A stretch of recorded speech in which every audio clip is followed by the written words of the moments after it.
En las tierras de Catentoa, Catentoa le llamaban, que en el idioma mapuche dice la tierra cortada. En unas lomas pequeñas los cerrillos le decían, a muchos hombres ingenuos un encanto acontecía.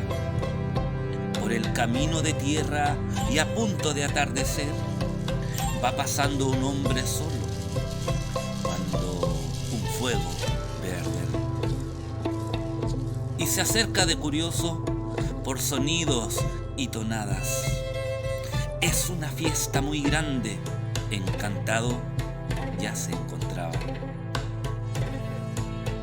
Ya en aquel encanto el hombre mucho bebió, y de tanta comida rica algo poco se guardó, para llevar a la casa como prueba de tardanza, y así contarle a su esposa cuáles fueron sus andanzas.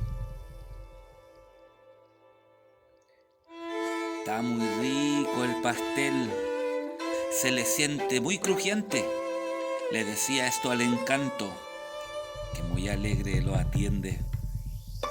El vino de lo mejor, navegado y calentito, líquido en noche fría, que le sale vaporcito. Y la carne una delicia, suave y muy rejugosa, casi como que tiene una textura pastosa. Así se pasa la noche y el encanto más se reía. Siga nomás bailando, tráigale más comida.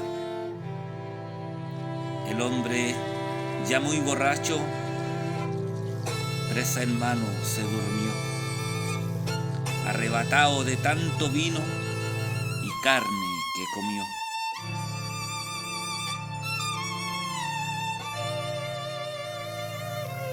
Catentoa fue una tierra que criaron muchas vacas, que a este animal tan noble mucho alimento le sacan,